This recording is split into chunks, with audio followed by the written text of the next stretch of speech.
ভৌতিক টিমের সবাইকে আমার আন্তরিক শুভেচ্ছা। আমি ভৌতিকের একজন নিয়মিত শ্রোতা, বলতে পারেন ভৌতিকের একজন পাগল ফ্যান। আমার বয়স 19 বছর। আমি বিবিএ ফার্স্ট ইয়ারে পড়ি। আমার বাসা ঢাকা জেলার উত্তরখান থানার চামুরখান এলাকায়। ভৌতিক শোনার পর আমার খুব আগ্রহ হলো ভৌতিক বিভিন্ন ঘটনা সংগ্রহ করার। আমার নিজের সাথেও একটি ঘটনা আছে। আমি আর আমার বন্ধু জীবন, ওর সাথেও বেশ কিছু ঘটনা আছে। ও যে বাড়িতে থাকতো সে বাড়িটাও ছিল একটি ভয়ঙ্কর ভূতের বাড়ি।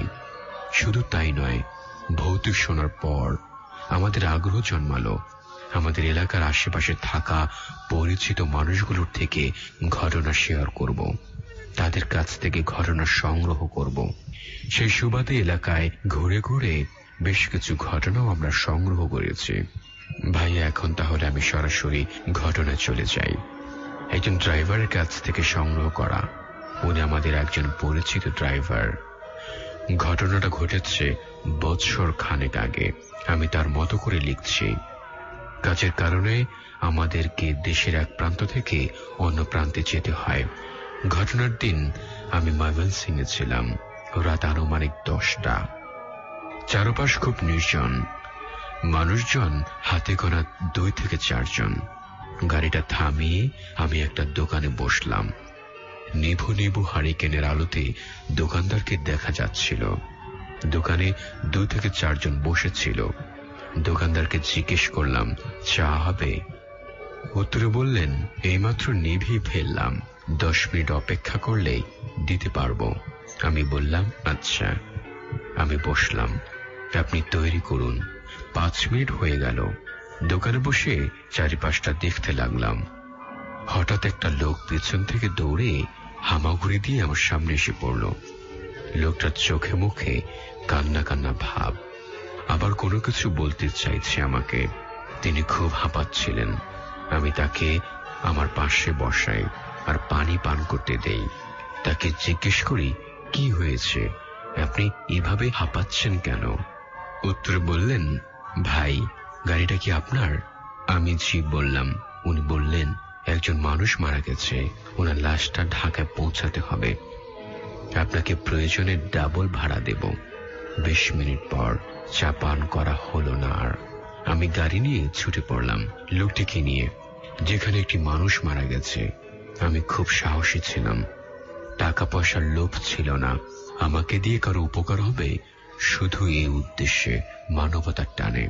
হাসপাতালের সামনে পৌঁছে গেলাম। চারপাশ কান্নার শব্দ। প্রায় 2 ঘন্টা অবস্থানের পর লাশটাকে গাড়িতে উঠিয়ে ঢাকার উদ্দেশ্যে রওনা দিলাম। গাড়িতে ওঠার আগে ওখানে থাকা একজন ডাক্তার বললেন, গাড়িটা কোথাও ব্রেক করবেন না। লাশের সাথে কেউ যেতে চাচ্ছিল না। পরে লাশের একজন আত্মীয়কে এক প্রকার চোরাচুরি করেই লাশের সাথে পাঠানো হয়। উল্লেখ্য, হাসপাতালটি বেশি বড় ছিল না, ঢাকার একটি ক্লিনিকগুলোর মতো। তাই ওখানে অ্যাম্বুলেন্স থাকার প্রশ্ন ওঠে না। রাস্তার মোড় একে বেঁকে আমার গাড়ি চলছে।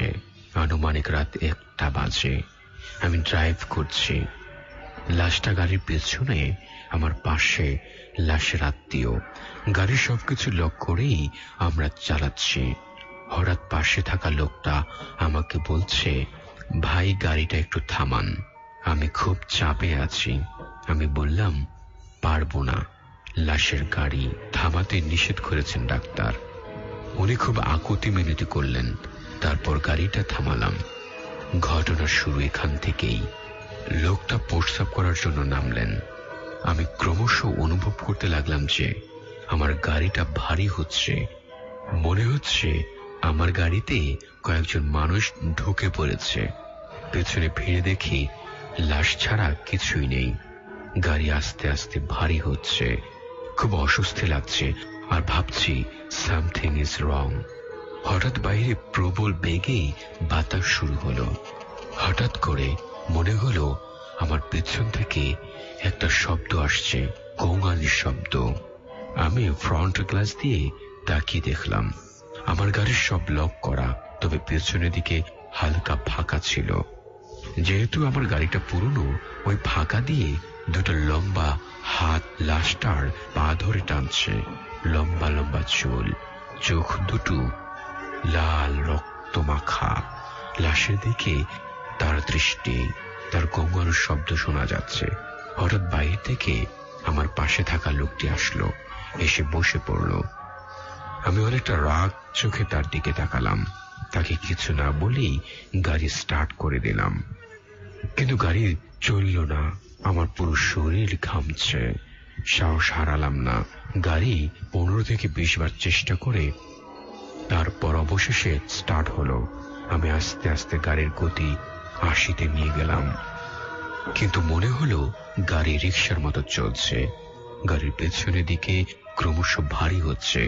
হঠাৎ একটা সাইকেল আমার পাশ দিয়ে সামনে চলে গেল। আমি চিন্তা করলাম, এই সময় সাইকেল কেন আসবে? আর আমার গাড়ির গতি তখন 80 কিলোমিটার। এটা কিভাবে সম্ভব? সাইকেলটা আমার গাড়ির সামনের আলোতে দেখতে পেলাম। সাইকেল চলছে, কিন্তু কোনো পা নেই, শুধু পিঠের অংশ, মাথা নেই। কিন্তু সাইকেল চলছে, আমার মাথা কাজ করছে না। কোনো মতে গাড়িটা আস্তে আস্তে চলছে।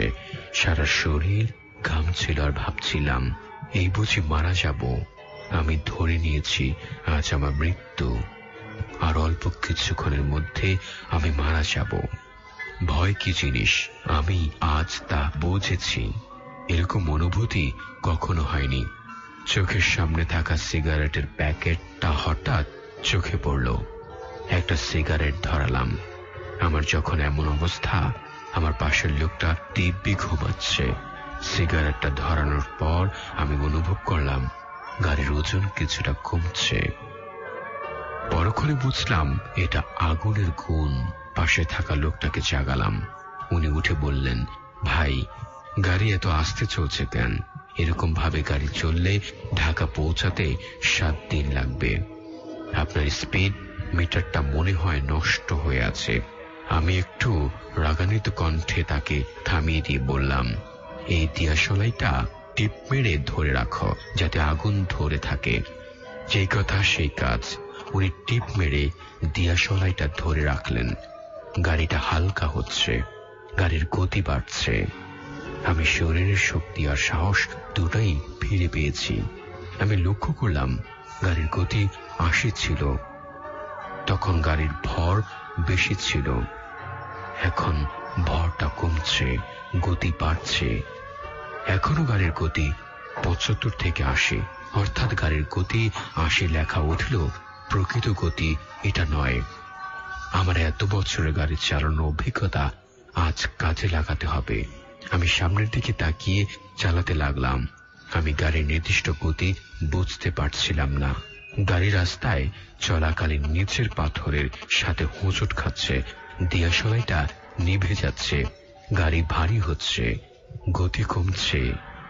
আবার দিয়াশলাই জ্বালাচ্ছে, গতি বাড়ছে। আবার রাস্তার মোড়ে গাড়ি হোঁচট খাচ্ছে, দিয়াশলাই নিভে যাচ্ছে, গাড়ি ভারী হচ্ছে, গতি কমে যাচ্ছে। আবার দিয়াশলাই জ্বলছে, গতি বাড়ছে। এরকম চলছে অনেকক্ষণ যাবৎ।